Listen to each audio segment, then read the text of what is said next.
Live connect చేశాను. అవిశ్వాస తీర్మానానికి అక్కడ టీడీపీ ఆవేశపడిందా? ఆ మాజీ ముఖ్యమంత్రి కుమారుడి రాజకీయం ఫలించిందా? ముందు వెనుక చూసుకోకుండా తీసుకున్న నిర్ణయంతో జిల్లాలో ఆ ఎమ్మెల్యేకు షాక్ తగిలిందా అంటే అవుననే సమాధానమే వినిపిస్తోంది. అయితే ఆ ఎమ్మెల్యే మాత్రం ఇదంతా వైసీపీ పనేనంటూ తెగేసి చెబుతున్నారు. ఇంతకీ ఆ నియోజకవర్గంలో ఏం జరిగింది? అవిశ్వాస తీర్మానంలో బొక్కబోర్లా పడిందెవరు? ఇంకా సంవత్సరం రోజుల గడువున్న మున్సిపాలిటీలు, కార్పొరేషన్లను కైవసం చేసుకోవాలని కూటమి నేతలు చేస్తున్న స్కెచ్ వారినే ఇబ్బందులకు గురి చేస్తోందా? 99 టీవీ స్పెషల్ రిపోర్ట్.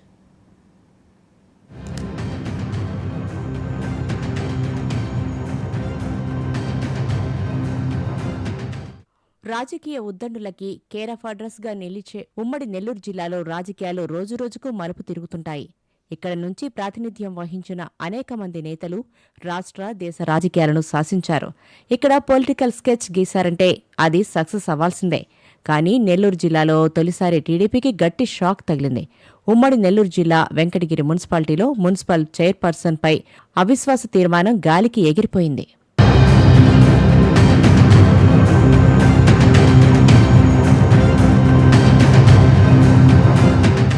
2021లో వెంకటగిరి మున్సిపాలిటీకి ఎన్నికలు జరిగాయి.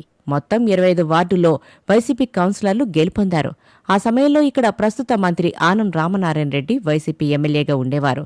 ఆ సమయంలో బీసీ సామాజిక వర్గానికి చెందిన నక్కా భానుప్రియను మున్సిపల్ చైర్పర్సన్గా ఎన్నుకున్నారు.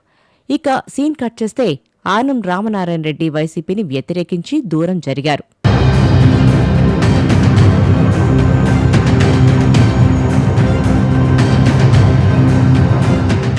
కొంతకాలానికే ఆయన తెలుగుదేశం పార్టీ వైపు మొగ్గు చూపడంతో ఆయనతో పాటు అధికారికంగా ఓ 3 కౌన్సిలర్లు టీడీపీలోకి వచ్చేశారు.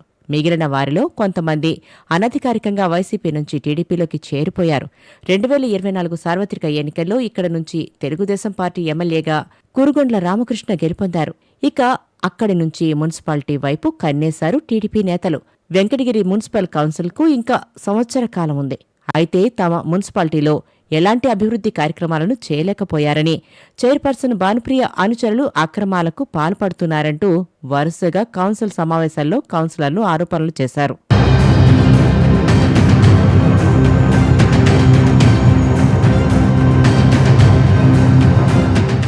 ఇటీవల మాజీ మున్సిపల్ చైర్పర్సన్ దొంతు శారదా నాయకత్వంలో భానుప్రియను మున్సిపల్ చైర్పర్సన్గా దించేందుకు పావులు కదిపారు టీడీపీ నేతలు. తిరుపతి జిల్లా కలెక్టర్ వెంకటేశ్వర్ని కలిసి అవిశ్వాస తీర్మానానికి వినతి పత్రాన్ని అందజేశారు. దొంతు శారదతో పాటు మొత్తం 16 మంది కౌన్సిలర్లు కలెక్టర్ను కలిశారు. మొత్తం 25 మంది కౌన్సిలర్లకు గాను మెజార్టీగా 16 మంది సభ్యులు కలెక్టర్ను కలిసి అవిశ్వాస తీర్మానానికి అవకాశం ఇవ్వాలని కోరడంతో ఏప్రిల్ నెల 9న అవిశ్వాస తీర్మాన ఎన్నిక పెట్టారు.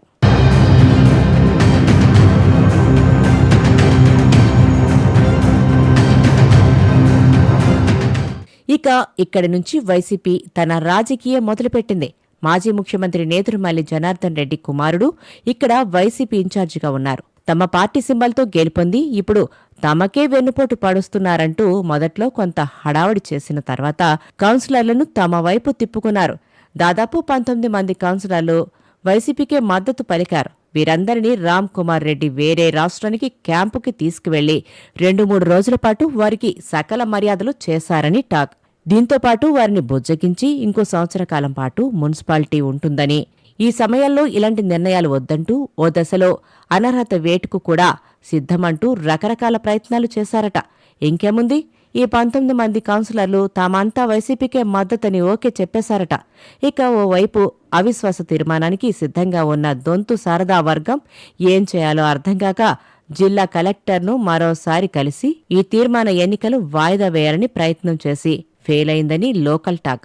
ఇక 9న అవిశ్వాస తీర్మాన ఎన్నిక జిల్లా అధికారుల సమక్షంలో ఏర్పాటు చేశారు. తిరుపతి ఎంపీ గురుమూర్తి, ఎమ్మెల్సీ మేరిగ మురళితో పాటు 19 మంది కౌన్సిలర్లు హాజరయ్యారు. దొంతు శారదతో పాటు 6 కౌన్సిల్కు హాజరు కాకపోవడంతో నక్కా భానుప్రియనే చైర్పర్సన్ అని జిల్లా అధికారులు ప్రకటించేశారు.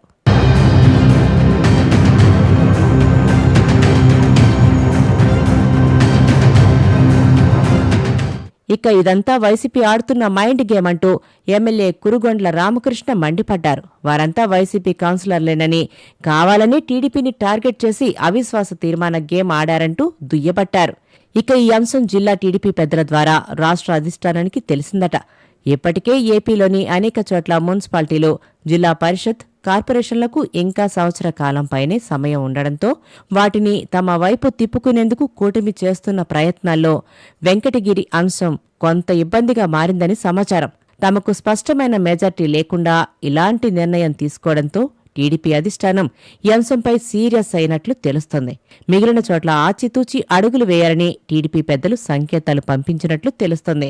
ఏది ఏమైనప్పటికీ అవిశ్వాస తీర్మానం ఘటనలో Nedurumalli Ramkumar Reddy game plan work out అయిందా, లేక కురుగొండ్ల చెబుతున్నట్లుగా టీడీపీని దెబ్బ కొట్టేందుకు నిజంగానే వైసీపీ కౌన్సిలర్లు అవిశ్వాస తీర్మాన గేమ్ ఆడారా అన్నది ఆ భగవంతుడికే తెలియాలి.